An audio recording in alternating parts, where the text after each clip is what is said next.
प्रिय मित्र, आप सभी को जय मसीह की स्वागत है हमारे YouTube चैनल में।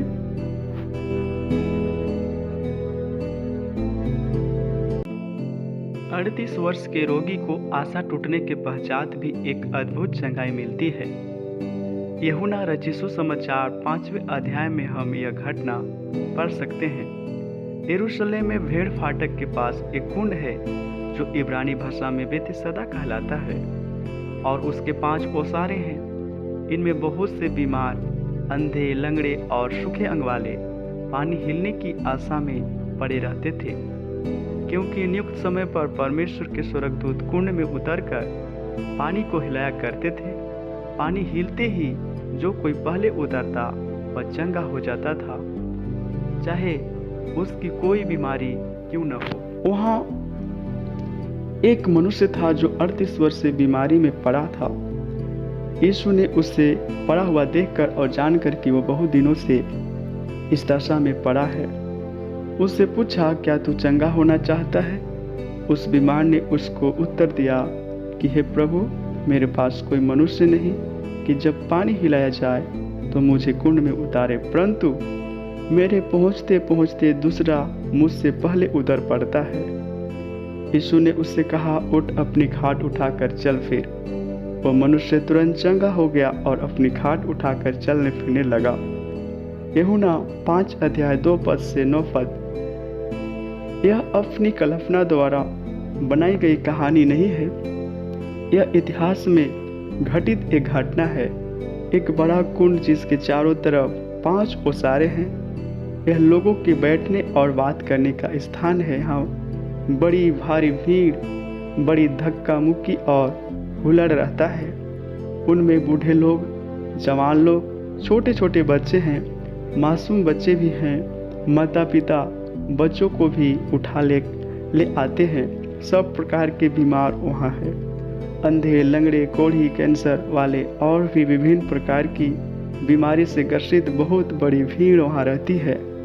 24 घंटे वहाँ पर शोरगुल रहता है। मेले के स्थान में हम जानते हैं कितना शोर होता है। पुण्य स्थानों में लोगों की भीड़ रहती है। उनमें से हजारों लोग रोगी, भीख मांगने वाले, अंधे और बहरे होते हैं। तो फिर यहाँ की बात का कहना ही क्या है?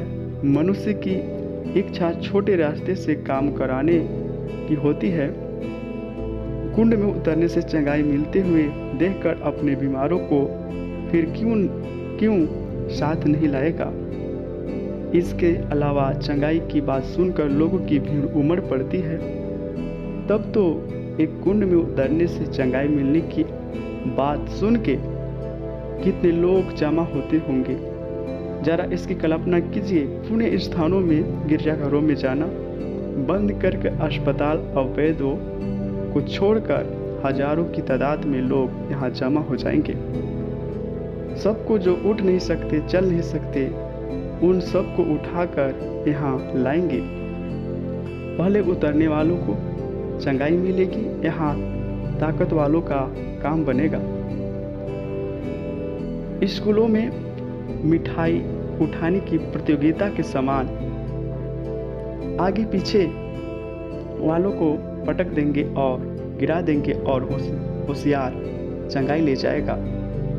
तब वहाँ फिर लड़ाई झगड़े हो जाते हैं। मैं पहले आया, तुम लाइन के बीच में घुस गए, क्या कहे, मारपीटी, लड़ाई झगड़े सब होते हैं। यही नहीं, स्वर्गदूत अब आकर कुंड का पानी हिलाएगा, इसके बारे में पता नहीं है। इस कारण दिन और रात वहाँ इंतजार करना पड़ेगा। यह सोचकर खड़े रहें कि अभी कूदेंगे तो दूसरा कूद चुका होगा। अंधे, बहरे और ऐसे लोग भी जो उठ नहीं सकते, उन सबको धक्का देने वाले लोग भी हैं, क्योंकि किसी प्रकार से चंगाई पानी है, यह है उनका लक्ष्य। यह है वह नाटक जो बेतसदा कुंड के पास चल रहा है। अन्य सारे उपाय देखकर आशाएं टूटने पर जीने के लिए आंखें लगाकर पानी की ओर देख रहे हैं। उनमें एक मनुष्य जिसका नाम भी पता नहीं है। 38 साल से कुंड के किनारे पर पड़ा है, असहाय अवस्था में पड़ा है। सहायता करने के लिए कोई नहीं है। अपने आप की वह सहायता नहीं कर सकता। मिट्टी का तेल खत्म हो गया, दिया बुझने वाला है, बत्ती से धुआं निकलने पर है। अब इस बत्ती से धुआं निकला तो तकलीफ बढ़ जाएगी। उस समय यीशु मसीह का वहां आगमन हुआ। केवल उसी के पास हमारे प्रतिदिन के जीवन में साधारण सुनने वाले कुछ शब्द हैं। अरे यह मर जाता, नाश हो जाता, अरे फायदा ना होता, यह शादी नहीं होती, इनसे शादी नहीं करता, वह आत्महत्या नहीं करता, यह लड़कियां पैदा नहीं होती, ऐसा कहकर अभी भी शायद करा रहे होंगे। क्या आप अपने लिए बोझ बन गए हैं? आप अपने को बचा नहीं पा रहे हैं? सहायता करने के लिए कोई नहीं है। आसपास वाले आपकी निंदा कर रहे हैं। आप पाप के अधीन होकर निराश की वादी में उतर चुके हैं। पाप के भयंकर दर्द को आप सहन कर रहे हैं। आपको कोई नहीं चाहता। शराब के सेवन से जीवन बर्बादी में पहुंच गया है। भूखमरी और बीमारी एवं दुख आपको खाए जा रहा है। मालूम नहीं कि अब क्या करें। इस मनुष्य की भी स्थिति कुछ यही थी। 38 वर्ष तक उसने आज नहीं तो कल चंगाई मिलने का विचार किया। आज आशा टूट चुकी है। उसको यहाँ पहुँचाने वाले वर्षों पहले उसको भूल गए। इस परिस्थिति में यीशु मसीह उससे बात कर रहा है, उसको सांत्वना दे रहा है। Thank you, God bless you.